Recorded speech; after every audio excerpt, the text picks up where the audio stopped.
I grew up eating chilaquiles. Let me show you how I make them. For these chilaquiles, let's first make our sauce. We're going to take 6 to 8 guajillos, or about 2 ounces. We're going to go ahead and de-seed them. You don't have to be very thorough in removal of the seeds, but just get as much as you can. I'll show you one more time. Cut off the stem, remove the seeds.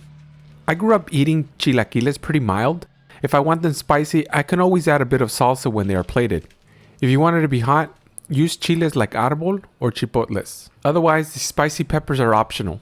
We'll also want to add them to a bowl and eventually add some hot water to hydrate them. Before hydrating them, we're going to go ahead and toast them.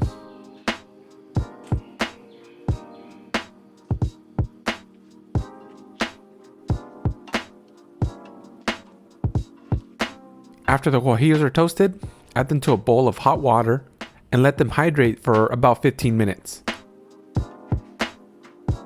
During this time, I'm going to toast about 6 tomatoes and 3 cloves of garlic. Toasting them will give it a bit more flavor. Otherwise, cooking them in boiling water will be fine. Once the tomatoes got some good color and are cooked thoroughly, it's time to remove. Once the guajillos are hydrated, let's blend our sauce. We'll be adding the hot pepper, we'll be adding the chiles. I'll also be adding some of the water I used to hydrate the peppers, the tomatoes, and the garlic. We'll be adding some salt. And let's blend really well. I'm going to strain our ingredients. I know I always say not to throw away the pulp, and I mean it. In next week's video, I'll show you that it can be used for an awesome base for a marinade. So stay tuned for that one.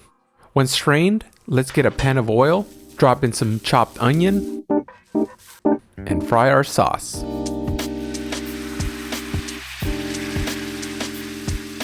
I'll also be adding about 2.5 cups of chicken broth. Give it a quick stir and let it simmer. Be sure to give it a quick taste. I'll be adding some pepper and a little bit more salt. Stir and give it another taste. This is perfect. We'll let it simmer about 10 or 15 minutes.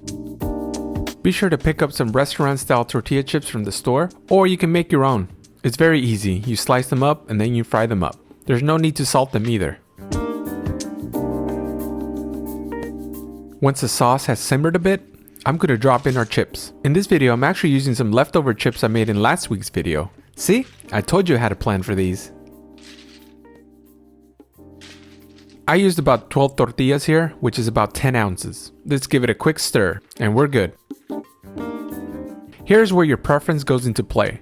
For more texture or crunch, serve immediately. If you want them more soft, add more sauce and let them soak a bit longer. I kind of like at the halfway mark. The majority of them be soft, but a little crunch on some of the bites. I'm not going to eat all of these by myself, so I'm serving a bit on a smaller pan. Let's add some crema, onion, queso fresco, green onion for a bit of pop. I'll be serving them with rice and beans. For me, chilaquiles has always been breakfast, so I'm serving them with an egg. Can't go wrong with chilaquiles for breakfast. You can really get creative with any of the toppings, and it's a good way to use any leftovers. Leftover steak, chicken, or in my case, leftover tortilla chips. Wow, that is so good. If you enjoyed this video, please hit like and subscribe.